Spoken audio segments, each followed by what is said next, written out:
Your identity, your current identity, can literally kill you. Yes, it literally can cause your demise. Last week, my dear girlfriend had a heart attack. No, she didn't die from the heart attack, but she had signs and symptoms of a heart attack. And what had happened was she caused a tear within the heart muscle. And this is known as SCAD.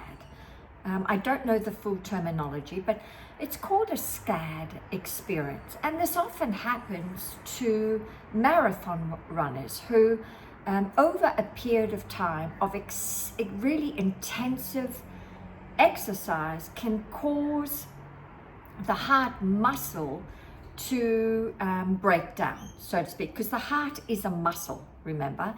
And the same experience happened to her, and it had nothing to do with her being a marathon runner or even exercising intensively. It happened because of extreme stress, extreme success. Now, my dear girlfriend is a real go-getter. She's a very successful business owner, as well as a multitasker at many things. She's a phenomenal mum to her 2 grown-up boys.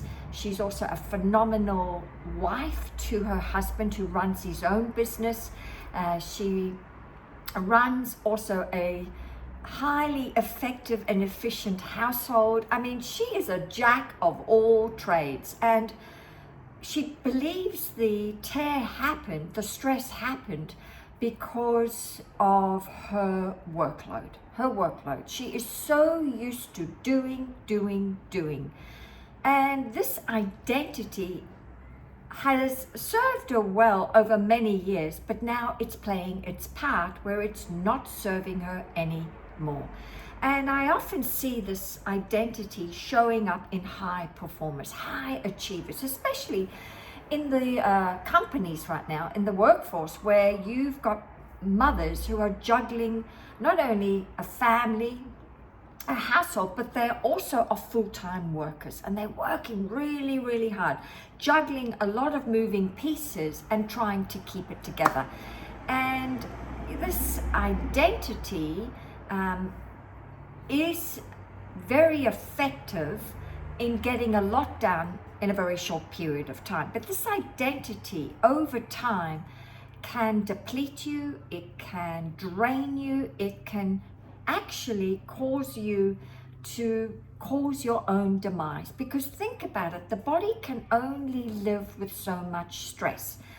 And it's cunning and it's baffling, because you get a high in this identity, you get a high from doing many things, many projects at the one time. You get a dopamine hit from ticking off a to-do list. How do I know? Because I used to be one of those. You get a high, you are on a high when you are doing a lot of things all at once, okay? But afterwards, when one project finishes, you don't rest. You don't ever take time out, because you're so used to the adrenaline rush that you become almost like an adrenaline junkie. And of course, when you have to sit still, it's very confronting. It's very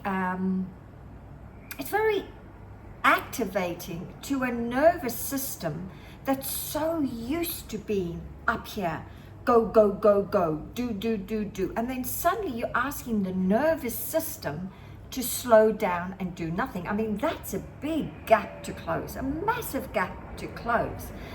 But over time, you have to realize that the identity of striving, the identity of struggling, the identity of proving, this proving energy all the time, has a short shelf life. Eventually, either you will cause your demise or because your body will break down. It just can't stay at this particular pace. Day in, day out, week in, week out, year in, year out. And unfortunately, the body was very kind to my girlfriend to give her a big warning sign. Enough already. You cannot live by this identity of proving all the time, of accomplishing all the time, doing too many things all at once, okay? Because the mind can only focus on one thing at a time. But if you're multitasking all the time, it puts a tremendous pressure on yourself and the body. So my broadcast today to you is, if you are a high achiever and you are a go-getter and you're feeling really stretched right now, and you're feeling depleted and you're feeling drained and exhausted, then thank your nervous system for letting you know that this identity no longer is serving you. And there is another way to live. And another way to live is to shift your identity from one of proving to one of being. That's right, being, right? Being is a different identity where you live more on the spiritual plane than this competitive plane, where you allow, right, instead of grit and grind and do. So we have masculine energy and we have female energy. Masculine energy, we all have to have both, but masculine energy helps us get things done. But the feminine energy is more about receiving. And so you've got to have the balance and be able to let go when you've done the footwork, when you've done your part. And this requires, I've discovered, you can't do it just by action alone. To shift your identity into a place of being more requires you to reprogram your subconscious mind with a new self-image, because this current self-image you cannot outperform. It's been put inside of you both genetically and environmentally. So you really have no choice. If you want to live a better quality of life, then you have to shift the way you think, feel, and see yourself and how you behave.